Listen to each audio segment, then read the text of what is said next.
Hi guys and welcome back to your own channel Deepak Yadav Education. Welcome to the daily current affairs of 7th of January 2021. तो आज है तारीख 7 जनवरी 2021। आज की तारीख से जितने भी इंपॉर्टेंट करंट अफेयर्स बनेंगे उन सभी करंट अफेयर्स को हम लोग डिटेल में डिस्कस करेंगे। नाउ बढ़ते हैं आगे। और गाइज अगर आप लोग को इस लेक्चर की पीडीएफ चाहिए तो नीचे डिस्क्रिप्शन बॉक्स में आप सभी लोगों को टेलीग्राम का लिंक दिया हुआ है। उस लिंक के ऊपर आप जैसे ही क्लिक करोगे वो जाकर एक चैनल के ऊपर ओपन हो जाएगा और उस चैनल पर नीचे की साइड आपको ज्वाइन नाउ का ऑप्शन देखने को मिलेगा। सिंपल है, आपको कुछ नहीं करना, उस ज्वाइन नाउ को दबाना है और जैसे ही आप लोग उसको दबाओगे आप चैनल से जुड़ जाओगे और वहाँ पे आपको सारी नोटिफिकेशंस मिल जाएंगी, सारी पीडीएफ मिल जाएंगी। आप वहाँ से डाउनलोड करके अपने नोट्स वगैरह बना सकते हो। नाउ अभी तक आपने इस यूट्यूब चैनल को सब्सक्राइब नहीं किया है तो सबसे पहले इस तरीके का रेड कलर का बटन आ रहा होगा नीचे की साइड, इस चैनल को सब्सक्राइब कर लेना और साथ ही साथ बेल आइकन भी प्रेस कर लेना ताकि आप कोई भी वीडियो की नोटिफिकेशन मिस ना कर पाओ। नाउ बढ़ते हैं आगे और आते हैं सबसे पहले आर्टिकल नंबर 1 के ऊपर। नाउ इस आर्टिकल में टॉय कथन 2021 के बारे में बात करी गई है। तो मैं आपको इसमें बताने वाला हूं कि बहुत सारी बॉडी ने मिलकर इस टॉय कैथॉन को लॉन्च करा है और इसके अंदर क्या होगा, इंडिया को क्या बेनिफिट मिलेगा, ठीक है। लेकिन उससे पहले जान लेते हैं कि इस आर्टिकल को हम लोगों ने पीआईबी से लिया है। ये गवर्नमेंट वेबसाइट है, सरकार की वेबसाइट है, वहां से इस आर्टिकल को लिया गया है। एजुकेशन के पॉइंट ऑफ व्यू से इंपॉर्टेंट है। देखो है क्या, यहाँ पे बहुत सारी बॉडीज हैं। कौन कौन सी नाम यहाँ पे आपको नाम बताता हूँ। सबसे पहले ministry of education, ministry of women and child development, ministry of textile, ministry of commerce and industries, ministry of MSME, ministry of and I and B, all India council for technical education. इन सब ने मिलकर लॉन्च कर दिया है toy कैथन 2021 को। इसमें होगा क्या, हम लोग मिलकर टॉयज को बनाने वाले हैं, टॉयज का प्रोडक्शन करेंगे। आप लोग को यहाँ पे दिख रहा होगा छोटे छोटे टॉयज हैं, खिलौनों का प्रोडक्शन करेंगे। देखो हुआ क्या है, इंडिया जो है वो काफ़ी हद तक टॉयज़ को इंपोर्ट करता है विदेशियों कंट्री से, बाहर से। इंडिया 80% तक, 80% तक बाहर से टॉयज़ मंगाता है। नाउ इंडिया के अंदर पोटेंशियल है। यहाँ पर हमारे प्राइम मिनिस्टर के द्वारा स्पीच में भी बोला गया था कि इंडिया के पास पोटेंशियल है, पूरी तरह से ताकत है कि भाई इंडिया एक हब बन सकता है टॉय का। मतलब हम लोग प्रोड्यूस करेंगे, प्रोडक्शन करेंगे टॉयज़ का ज़्यादा से ज़्यादा का, और क्या होगा, अपनी कंट्री में कंज्यूम तो करेंगे करेंगे, साथ ही साथ हम लोग उसको एक्सपोर्ट भी करेंगे, जिससे हमारा काफ़ी हद तक ग्रोथ देखने को मिलेगा, है ना। तो उसी के बारे में बात करी गई।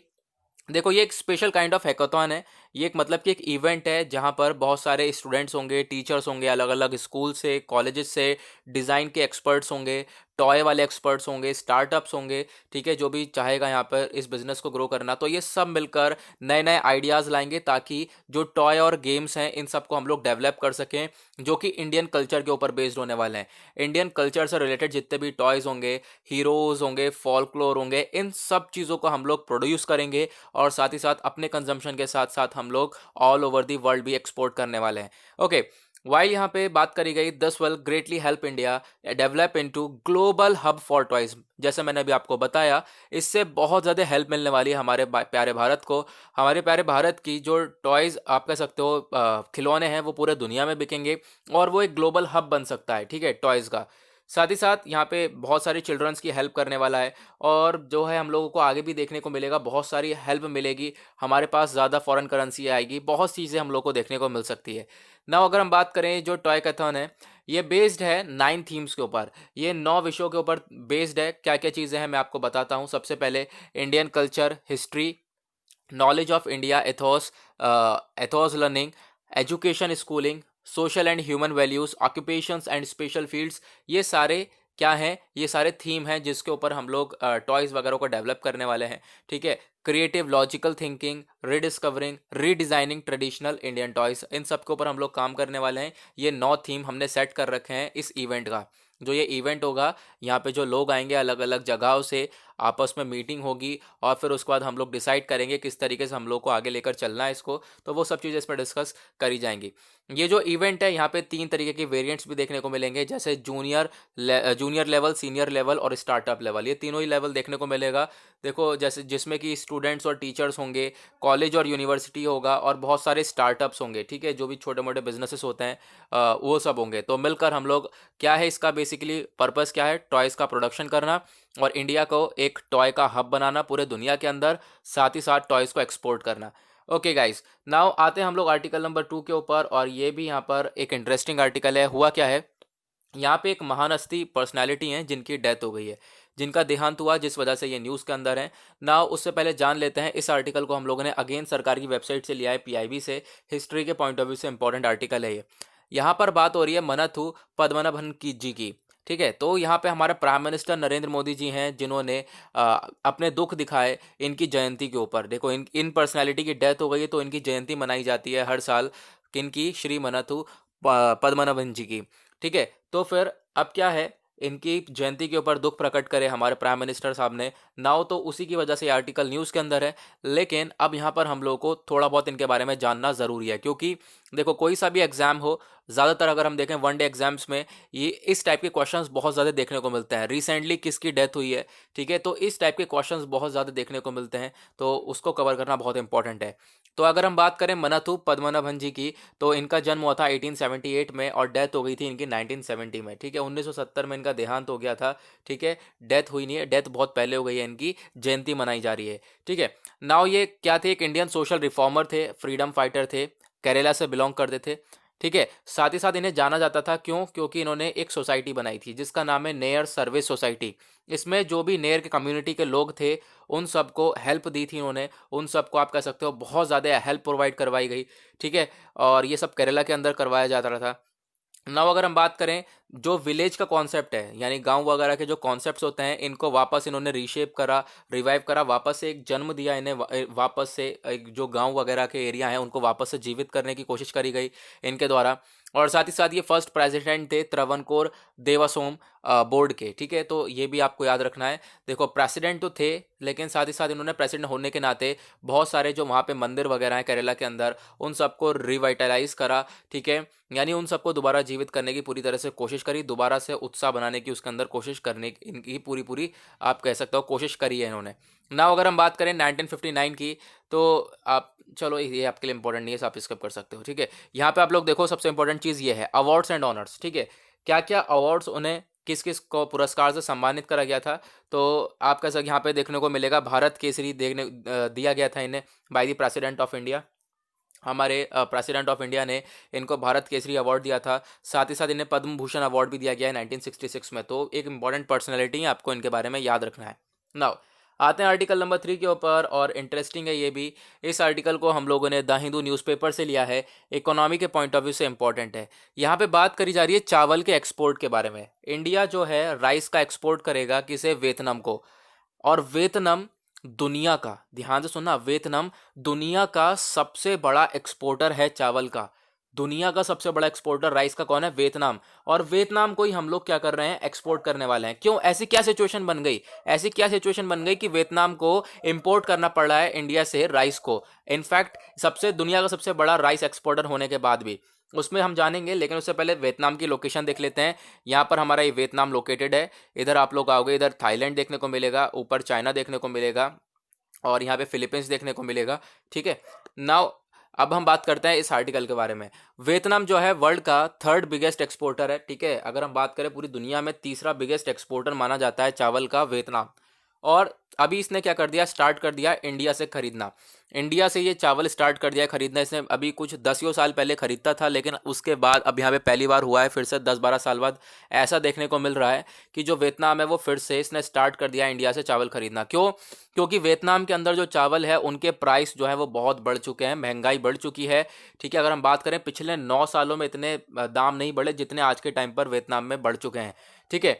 साथ ही साथ जो डोमेस्टिक सप्लाई है वहाँ की, यानी वियतनाम के अंदर जो चावल की सप्लाई हो रही है वो बहुत ज़्यादा लिमिटेड है, लोगों को नहीं मिल पा रहा है, तो जिस वजह से वियतनाम को परचेज करना पड़ रहा है, ठीक है। मैंने आपको बता दिया, वही रीज़न लिखा है कि जो परचेज क्यों करना पड़ रहा है, क्योंकि वहाँ पे सप्लाई जो है पूरी तरह से टाइट हो चुकी है, जिसकी वजह से जो राइस हैं वो थोड़े से और बढ़ते हुए नज़र आ सकते हैं हम लोगों को 2021 के अंदर। तो उसकी वजह से वियतनाम ने खरीदना चालू कर दिया है इंडिया से राइस को। ओके, अगर हम बात करें 2020 की, यानी पिछला जो हमारा कोरोना वाला पूरा साल निकला है, उसमें इंडिया ने एक्सपोर्ट करा, एक रिकॉर्ड बना दिया था। 14 मिलियन टन्स ऑफ राइस को यहाँ पे एक्सपोर्ट करा गया है हमारे प्यारे भारत के द्वारा। ओके, नाउ बढ़ते हैं आगे नेक्स्ट आर्टिकल की तरफ, और इस आर्टिकल में बात करी जा रही है औरंगाबाद का नाम बदलकर और क्या रखने की, संभाजी नगर, ठीक है। औरंगाबाद का नाम बदलकर संभाजी नगर रखने की बात करी जा रही है। हम डिस्कस करेंगे इसको डिटेल में, इंपॉर्टेंट आर्टिकल है। लेकिन उससे पहले जान लेते हैं, इस आर्टिकल को हम लोगों ने इंडियन एक्सप्रेस न्यूज़पेपर से लिया है, हिस्ट्री के पॉइंट ऑफ व्यू से इंपॉर्टेंट है। नाउ अब देखते हैं यहाँ पर एक लॉन्ग स्टैंडिंग डिमांड थी। देखो शिवसेना जो एक पॉलिटिकल पार्टी है उसकी पूरी तरह से डिमांड थी कि भाई जो औरंगाबाद शहर है महाराष्ट्र के अंदर उसका नाम बदलकर संभाजी नगर कर दिया जाए। ठीक है, तो यहाँ पे ये अभी चल ही रहा है किस्सा बहुत लंबे समय से। यहाँ पे आप लोगों को देखने को मिलेगा ये औरंगाबाद कहाँ पर है, इसकी एग्जैक्ट लोकेशन आपको जानना बहुत ज़्यादा ज़रूरी है। ठीक है, अगर हम लोकेशन देखें तो औरंगाबाद एक शहर है महाराष्ट्र के अंदर, और साथ ही साथ ये एक एडमिनिस्ट्रेटिव हेडक्वार्टर है औरंगाबाद डिस्ट्रिक्ट का। साथ ही साथ एक सबसे बड़ा शहर बोला जाता है कहाँ कहाँ का, मराठवाड़ा रीजन का सबसे बड़ा शहर भी बोला जाता है। अगर हम इसकी इकॉनमी के बारे में बात करें तो ये जो शहर है ये अपने बहुत ही ज़्यादा मेजर प्रोडक्शन के बारे में जाना जाता है, क्योंकि वहाँ पर कॉटन टेक्सटाइल्स हम लोगों को देखने को मिलता है, साथ ही साथ आर्टिस्टिक सिल्क फैब्रिक्स देखने को मिलते हैं। ये सारे बहुत ज़्यादा प्रोड्यूस करे जाते हैं औरंगाबाद के अंदर। ठीक है, 2019 के अंदर जो ये औरंगाबाद इंडस्ट्रियल सिटी है इसे पहली first greenfield industrial smart city बना दिया गया था। ठीक है, अभी आप लोगों को मालूम होगा हम लोगों ने भारत में स्मार्ट सिटी मिशन लेकर आए थे कि हम लोग ज़्यादा से ज़्यादा शहरों को स्मार्ट सिटी में के अंदर कन्वर्ट करेंगे। तो पहला स्मार्ट सिटी बनने वाला कौन था शहर था, वो था औरंगाबाद। ओके, नाउ हम लोग आगे बढ़ेंगे। अब यहाँ पे थोड़ा सा इसका इतिहास देखेंगे, इतिहास क्या है। तो देखो पाइथान, पैठान कौन है, imperial capital of Satavahana dynasty. Satavahana dynasty के टाइम का जो एक आप कह सकते हो इंपीरियल कैपिटल है पैठान। और ये टाइम कब का है, फर्स्ट सेंचुरी बीसी से लेके सेकंड सेंचुरी सी तक का टाइम है ये। एज वेल एज जो हमारे आपके यहाँ पे दिख रहा है दौलतबाद। ठीक है, दौलतबाद या देवगिरी ये भी एक कैपिटल है कहाँ की, यादवा डायनेस्टी की। ठीक है, यादव डायनेस्टी की ये भी एक कैपिटल है, और इसका टाइम पीरियड है 9th सेंचुरी सी से लेके 14th सेंचुरी सी तक। ये सब लोकेटेड हैं in the limits of modern Aurangabad, यानी जो औरंगाबाद आज के टाइम पे शहर है ये सारी कैपिटल वहाँ पे लोकेटेड हैं। और ये कब हुआ करती थी, ये हमारा इतिहास है, ये बहुत पहले हुआ करती थी। अगर हम बात करें औरंगाबाद को बनाया गया था 1610 में बाय मलिक अकबर। मलिक अंबर के द्वारा बनाया गया था औरंगाबाद को उस 1610 के अंदर। और यहाँ पे आप लोग को देखने को मिलेगा जो इसका नाम औरंगाबाद है वो किसने इसका औरंगाबाद नाम लिखा था, रखा हुआ था। तो औरंगाबाद नाम रखा गया था औरंगजेब के द्वारा। तो Aurangabad by the Mughal emperor Aurangzeb, Aurangzeb ने इसका नाम रखा औरंगाबाद। और औरंगजेब औरंगाबाद के अंदर ही रहते थे, उनकी डेथ भी वहीं पर ही हुई थी। साथ ही साथ औरंगजेब ने बहुत ज़्यादा टॉर्चर कर दिया था किसे, छत्रपति संभाजी महाराज को टॉर्चर करके मार डाला था। अब यहाँ पे छत्रपति संभाजी महाराज कौन है ये आप जानते होंगे, आपने छत्रपति शिवाजी महाराज का नाम सुना होगा, उनके बेटे हैं। ठीक है, तो इनको मार डाला था ना, इनके ऊपर ही यहाँ पे नाम रखा जा रहा है संभाजी नगर, है ना। तो देखेंगे अभी क्या होता है आगे आगे हम लोगों को थोड़ा सा और डिटेल में डिस्कस करने को मिलेगा जल्दी। ना अगर हम बात करें यहाँ पे टूरिस्ट डेस्टिनेशंस की, औरंगाबाद के अंदर घूमने घामने की क्या क्या जगह हैं, तो सबसे पहले आपको अजंता एलोरा केव्स देखने को मिलेगी, उसके आउटस्कर्ट्स में लोकेटेड है। ठीक है, और दूसरी चीज़ ये जो अजंता एलोरा केव्स हैं उन्हें UNESCO world heritage site declare कर दिया गया था 1983 के अंदर। और साथ ही साथ औरंगाबाद के अंदर 52 गेट्स हैं। ठीक है, एक घूमने की जगह है वहाँ पे, जिस वजह से औरंगाबाद को सिटी ऑफ गेट्स भी बोला जाता है। तो आपको याद रखना है, अब आपसे क्वेश्चन भी पूछ सकते हैं। देखो यहाँ से एग्जैक्टली ऐसे टाइप के क्वेश्चंस बहुत बनते हैं। देखो अब ये न्यूज़ के अंदर है और आपसे पूछ भी लिया जाएगा which city is called the city of gates, तो आंख बंद करके टिक लगाना है भाई, औरंगाबाद को कहलाते हैं, औरंगाबाद कहलाता है city of gates. Okay, now आगे बढ़ते हैं नेक्स्ट आर्टिकल की तरफ। इस आर्टिकल के बाद अंदर बात करी गई है मोरिंगा के बारे में। ये जो मोरिंगा के पत्ते हैं, मोरिंगा का पौधा है, इसे हम लोग देखो इंडिया के अंदर काफ़ी पाया जाता है, तो हम इसको एक्सपोर्ट करेंगे, और एक्सपोर्ट करना हमने इनफैक्ट इसे स्टार्ट कर दिया है, तो ये काफ़ी बढ़िया बात है। तो अगर हम बात करें इस आर्टिकल को हमने आउटलुक से लिया है, एनवायरमेंट के पॉइंट ऑफ व्यू से इंपॉर्टेंट है, बात करी जा रही है मोरिंगा की। तो इंडिया ने भाई स्टार्ट कर दिया एक्सपोर्ट करना मोरिंगा पाउडर को। ठीक है, मोरिंगा का पाउडर एक्सपोर्ट करेगा इंडिया। देखो हिंदी में से बहुत कुछ बोला जाता है, बहुत अलग अलग जगह पर अलग अलग नाम से बोला जाता है, तो मैं हिंदी में इसको ट्रांसलेट नहीं कर पाऊंगा। ठीक है, हिंदी में मैं आपको नहीं बता पाऊंगा, लेकिन यहाँ पे मैं इंग्लिश में बता देता हूँ। जो ये मोरिंगा के पत्ते हैं इसका पाउडर बनाया है, तो इंडिया ने स्टार्ट कर दिया है क्या, मोरिंगा का पाउडर को बाहर भेजना। ठीक है, बाहर एक्सपोर्ट करना। और साथ ही साथ अगर हम बात करें दिसंबर 9 2020 की बात है, यानी पिछले साल की, यानी पिछले महीने की बात है, हमने यूएस को भेजा है 2 ton of organic certified moringa powder, यानी इस मोरिंगा पाउडर का 2 टन मोरिंगा पाउडर हमने यूएस को भेजा 29 दिसंबर 2020 में। ठीक है, नाउ आते हैं आगे और देखते हैं थोड़ा सा डिटेल में। देखो मोरिंगा का साइंटिफिक नेम क्या है, ये आपसे पूछा जा सकता है। मोरिंगा का साइंटिफिक नेम है, बोटेनिकल नेम है मोरिंगा ओलिफेरा। एक फास्ट ग्रोइंग है, ठीक है, बहुत तेज़ी से ये उगता है और अगर हम बात करें बहुत तेज़ी से निकल कर आता है। और इंडिया जो है, भारत एक लार्जेस्ट प्रोड्यूसर है मोरिंगा का। अगर हम बात करें तो मोरिंगा ज़्यादातर देखने को मिलता है सेंट्रल अमेरिका में, Caribbean northern countries of south America, Africa में देखने को मिलता है, south and south east Asia में देखने को मिलता है। बहुत सारी ओशियनिक कंट्रीज़ हैं, वहाँ पर ये मोरिंगा हम लोगों को देखने को मिलता है। नाउ बात करें कॉमन नेम इसके बारे में। कॉमन नेम इंक्लूड्स मोरिंगा, इसे हम लोग मोरिंगा बोलते हैं इंग्लिश में, ड्रमस्टिक ट्री बोलते हैं, हॉर्स रेडिश ट्री बोलते हैं, बेन ऑयल ट्री बोलते हैं, बेंज ऑलिव ट्री भी बोलते हैं। ठीक है, तो आपको ये सारे नाम भी मालूम होने चाहिए, कॉमन नेम्स हैं। अगर हम बात करें दुनिया के अंदर इस प्रोडक्ट की, मोरिंगा प्रोडक्ट की बहुत ज़्यादा डिमांड है, जैसे कि moringa leaf powder, moringa oil, तो इन सब की बहुत ज़्यादा डिमांड है। क्यों? क्योंकि इससे बहुत ज़्यादा आप कह सकते हो nutritional effect, medicinal effect, culinary uses हैं। ठीक है, यानी मेडिसिन के तौर पे आप इसे इस्तेमाल कर सकते हो, न्यूट्रिशन के तौर पे आप इसका इस्तेमाल कर सकते हो। ये आपके हेल्थ बेनिफिट के लिए काफ़ी अच्छी तरीके से जाना जाता है। दैट इज़ वाई यहाँ पर इसका जिक्र करा गया है और इंडिया ने एक्सपोर्ट करना भी चालू कर दिया है। नाउ आगे बढ़ते हैं नेक्स्ट आर्टिकल की तरफ। इस आर्टिकल को इकोनॉमिक टाइम से लिया है, एनवायरनमेंट के पॉइंट ऑफ व्यू से इंपॉर्टेंट है।